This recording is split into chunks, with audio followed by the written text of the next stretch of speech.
امریکہ ایران جنگ بندی اور اپنے ہرمز کھولنے کے لیے پاکستان کی سفارتی کوششیں فیلڈ مارشل کا ایران کا اہم مکمل۔ ایرانی صدر مسعود پزشکیان، سیکریٹری ایرانی سپریم نیشنل سیکورٹی کونسل محسن رضائی، اسپیکر باقر کالیباف، وزیر داخلہ سکندر مومنی سے ملاقاتیں کی۔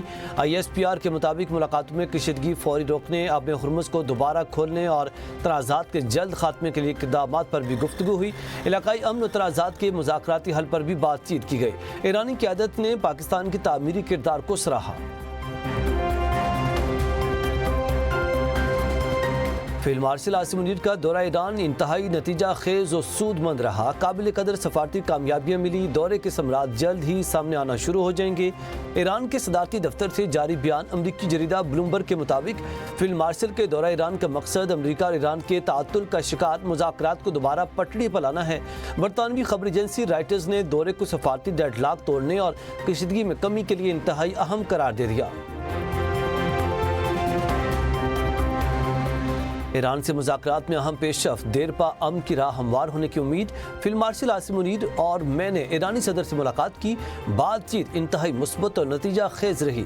وفاقی وزیر داخلہ محسن نقوی کا ایکس پر بیان، کہا بات چیت کا محور امریکہ ایران تنازع، مشرق وسطی میں جاری کشیدگی اور مستقبل کی حکمت عملی تھا۔ اسلام آباد مفاہمت نامے کی بحالی کے لیے درکار اقدامات پر بھی تبادلہ خیال ہوا۔ ایرانی صدر نے کھل کر حکومتی موقف و تحفظات بیان کیے۔ ملاقات میں نمایاں پیش رفت ہوئی اور اختتام انتہائی مثبت انداز میں ہوا۔ ہمیں امید ہے کہ پیش رفت خطے میں بہتری اور دیر پا امن کی راہ ہموار کرے گی۔ فیلڈ مارشل عاصم منیر کے دورے کے دوران دو طرفہ تعلقات، سیکورٹی امور پر بات ہوئی۔ مکہ دفاعی معاہدے میں شمولیت کی باضابطہ دعوت نہیں ملی۔ ترجمان وزارت خارجہ اسماعیل بقائی کا بیان، کہا پاکستان خطے میں کشیدگی کے خاتمے کے لیے کوششیں کر رہا ہے۔ امریکہ کی اقتصادی پابندیاں غیر قانونی ہیں، دباؤ کو کسی صورت قبول نہیں کریں گے۔ پاکستان اور کویت کے درمیان 27 اگست کو اہم دفاعی معاہدے پر دستخط کا امکان۔ جولائی میں کویت نے دفاعی معاہدے کی توثیق کر دی تھی۔ پاکستان کی طرف سے معاہدے کا مسودہ جون 2023 کو کویتی حکومت کو بھیجا گیا تھا۔ معاہدے پر پاکستان کی طرف سے اس وقت کویت میں پاکستانی سفیر ملک محمد فاروق اور کویت کی وزیر دفاع کی طرف سے بریگیڈیئر جنرل فواز عزیز محمد العربی نے دستخط کیے تھے۔ اس سے قبل پاکستان اور سعودی عرب کا اہم دفاعی معاہدہ ہوا۔ حال ہی میں مکہ میں پاکستان، ترکیہ اور سعودی عرب کے درمیان تاریخی معاہدہ ہوا۔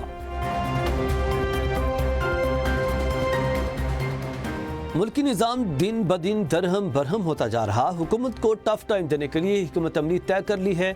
متحدہ اپوزیشن نے آپس میں باہمی اتفاق رائے بھی کر لیا۔ سربراہ JUI فے مولانا فضل الرحمان کی MU سے گفتگو اور سیرت رحمت للعالمین پیغام جمعیت کنونشن سے خطاب، کہا اس حکومت نے پارلیمنٹ کو بائی پاس کر دیا۔ ہمیں حکمرانوں کی نیت پر شک ہے۔ صوبے بنانے کے حوالے سے ہمارا اعلامیہ جلد منظر عام پر آ جائے گا۔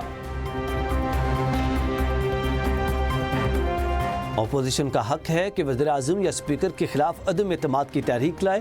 اگر وہ عدم اعتماد کی تحریک لائیں گے تو ہم ان کو سہولت فراہم کریں گے۔ اپوزیشن کو مذاکرات کی دعوت دے کر تھک چکا ہوں۔ وزیر اعظم بھی PTI کو مذاکرات کی دعوت دے چکے ہیں۔ اپوزیشن نے مذاکرات کے لیے آنا ہوگا تو آ جائے گی۔ اسپیکر قومی اسمبلی سردار ایاز صادق کی پارلیمنٹ کے احاطے میں زیتون کا پودا لگانے کے بعد میڈیا سے گفتگو، کہا ممبران کے پاس فورم ہے، عوامی مسائل پر بات کریں۔ ان سے کہتا ہوں کہ پارلیمنٹ کا فورم نہ چھوڑیں۔ قومی اسمبلی اجلاس کا کورم پورا کرنا میری نہیں، حکومت اور اپوزیشن کی ذمہ داری ہے۔ وزیر داخلہ محسن نقوی کی سینٹ میں وزیر پارلیمانی امور طارق فضل چودھری اور وزیر مملکت طلال چودھری سے طویل مشاورت۔ وزیر داخلہ کا پیغام طلال چودھری کے ذریعے اپوزیشن لیڈر تک پہنچایا گیا۔ طلال چودھری اپوزیشن لیڈر کی نشست کے پاس گئے۔ دونوں رہنماؤں کی سرگوشیاں۔ ایران کے خلاف حملے بند نہیں کیے، ضرورت پڑی تو مسلح کارروائیاں کی جائیں گی۔ امریکی وزیر دفاع پیٹ ہیگسیت کی صحافیوں سے گفتگو، کہا آبِ ہرمز پر مکمل امریکی کنٹرول اور تیل کی ترسیل شروع ہو گئی۔ امریکی معاشی پابندیاں، مؤثر معاشی دباؤ ایران کو سب سے زیادہ نقصان پہنچا رہا ہے۔ ایران کے پاس واحد راستہ یہ ہے کہ وہ مذاکرات کی میز پر آئے۔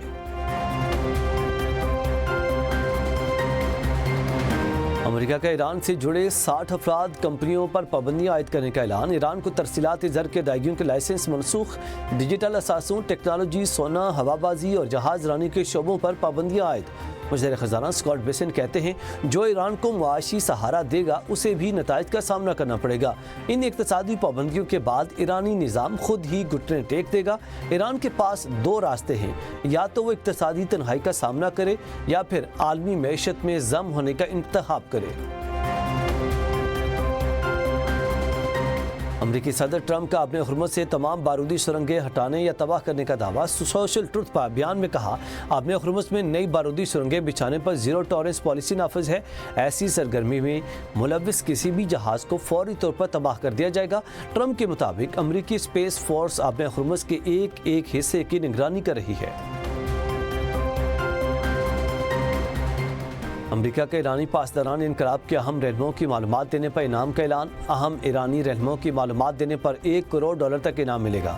امریکی محکمہ خارجہ کی فہرست میں پاسداران انقلاب کے کمانڈر احمد وحیدی سر فہرست، خاتم الانبیاء مرکزی ہیڈ کوارٹرز کے سربراہ علی عبداللہی بھی فہرست میں شامل۔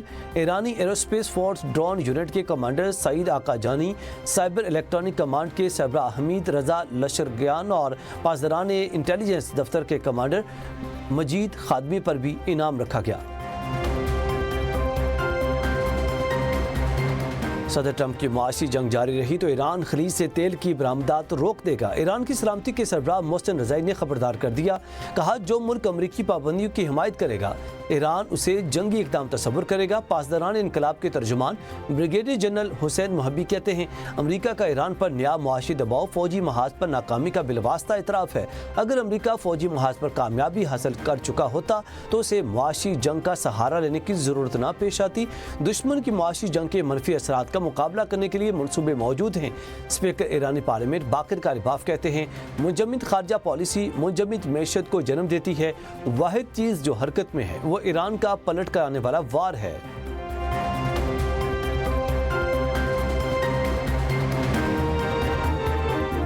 ایران سے متعلق نئی پابندیاں امریکہ کی ایک اور ناکامی ہے۔ ایرانی وزیر معیشت علی مدنی زادہ کی گفتگو، کہا کہ تہران کو ان اقدامات کی پہلے ہی توقع تھی اور ہم صورتحال سے نمٹنے کے لیے تیار ہیں۔ ایرانی حکومت نے پابندیوں سے نمٹنے کے لیے 2 سالہ منصوبہ تیار کر رکھا ہے۔ امریکہ ہماری معاشی شریانیں نہیں کاٹ سکتا۔ بانی پٹے کے اسپتال منتقلی کا معاملہ تحریک انصاف نے اعتراضات دور کر کے دوبارہ توہین عدالت کی درخواست دائر کر دی۔ سپریم کورٹ کی جانب سے درخواست پر number allot. Supreme Court registrar office نے توہین عدالت کی درخواست ابتدائی اعتراض لگا کر واپس کر دی تھی۔ اعتراض میں کہا گیا توہین عدالت کے الزام کا سامنا کرنے والے فریقین کے ساتھ الزامات کی فہرست فراہم نہیں کی گئی۔ بانی کی بہن عظمیٰ خان نے کیس جلد مکمل کرنے کے لیے بھی سپریم کورٹ میں درخواست دائر کر دی۔ بانی پی ٹی آئی سے نورین نیازی کی 2 ہفتوں سے دوسری ملاقات۔ اڈیالہ جیل ذرائع کے مطابق نورین نیازی و بانی کی ملاقات 40 منٹ تک جاری رہی۔ ملاقات جیل کے کانفرنس روم میں کرائی گئی۔ ملاقات کے بعد نورین نیازی نے گورکھپور فیکٹری ناکے کا رخ کیا۔ میڈیا سے گفتگو کرنے سے بھی گریز کیا۔ مسلم لیگ نون آزاد کشمیر کے چودھری طارق فاروق آزاد کشمیر قانون ساز اسمبلی کے نئے speaker Ahmad Raza Qadri deputy speaker منتخب۔ طارق فاروق نے 32 مدِ مقابل پیپلز پارٹی کے چودھری قاسم مجید نے 13 ووٹ لیے۔ 46 حاضر اراکین اسمبلی نے اسپیکر کے انتخاب کے لیے ووٹنگ میں حصہ لیا۔ 1 ووٹ مسترد ہوا۔ احمد رضا قادری کو 32 مدِ مقابل پیپلز پارٹی کے عامر عبدالغفار کو 13 ووٹ ملے۔ قلعدم ایکشن کمیٹی نے اربوں روپے سے بنی سڑکوں کو کھود کر تباہ، درختوں کو کاٹ کر ٹمبر مافیا کے حوالے کیا۔ قلعدم ایکشن کمیٹی کے احتجاج کے باعث علاقے میں سیاحت اور تعلیم تباہ ہو گئی۔ آئی جی آزاد جموں کشمیر کیپٹن ریٹائرڈ لیاقت علی ملک کی میڈیا سے گفتگو، کہا قلعدم ایکشن کمیٹی کے شرپسند خواتین کو ڈھال بنا کر چھپ کر فورسز پر فائرنگ کرتے ہیں۔ فورسز کے جوان مظاہرین کے ہاتھوں شہید اور سینکڑوں کی تعداد میں زخمی ہوئے۔ لوگوں کا روزگار تباہ، بے گناہ افراد کا قتل، اغوا اور فورسز کی پوسٹوں پر گرینیڈ حملے کرنے والے پرامن لوگ نہیں ہو سکتے۔ پیٹرولیم لیوی کے خلاف جماعت اسلامی کا احتجاج، لاہور، کراچی اور دیگر شہروں میں دھرنے 10ویں روز میں داخل۔ حافظ نعیم الرحمان کہتے ہیں پیٹرولیم پر لیوی ختم کی جائے، مطالبات نہ مانے تو اسلام آباد کا رخ کریں گے۔ حکومت اپنی نااہلی اور کرپشن چھپانے کے لیے عوام پر بوجھ ڈالتی ہے، طاقتور لوگوں کے لیے بھی قانون برابر ہونا چاہیے۔ پابندیوں اور دباؤ مسائل کے حل میں مددگار ثابت نہیں ہوتے۔ چین کا امریکہ کی جانب سے ایران کی تجارتی شراکت داروں پر ثانوی پابندیاں عائد کرنے پر رد عمل۔ چینی وزارت خارجہ کے ترجمان لی جین نے کہا، پابندیاں اور دباؤ کشیدگی مزید بڑھاتے ہیں جو کسی بھی فریق کے مفاد میں نہیں۔ تمام فریق صبر و تحمل سے کام لیں اور کشیدگی کو مزید بڑھانے والے اقدامات سے گریز کریں۔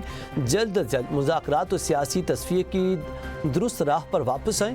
ترجمان کا مزید کہنا تھا کہ چین متعلقہ صورتحال کا باریک بینی سے مشاہدہ کرے گا اور اپنے جائز حقوق اور مفادات کے تحفظ کے لیے ضروری اقدامات کیے جائیں گے۔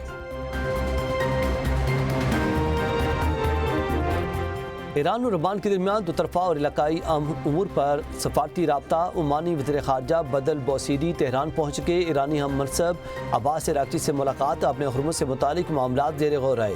ترجمان ایرانی وزارت خارجہ اسماعیل بقائی کے مطابق دورے کا مقصد ایران اور عمان کے درمیان تعاون اور سیاسی مشاورت کو مزید مضبوط بنانا ہے۔ عمان کے قریب آئل ٹینکر پر پروجیکٹائل حملہ، جہاز ناکارہ ہو گیا۔ یو کے ایم ٹی او کے مطابق حملے میں جہاز کے انجن روم کو نقصان پہنچا۔ عملہ محفوظ رہا، کسی ماحولیاتی نقصان اور تیل کے رساؤ کی اطلاع نہیں۔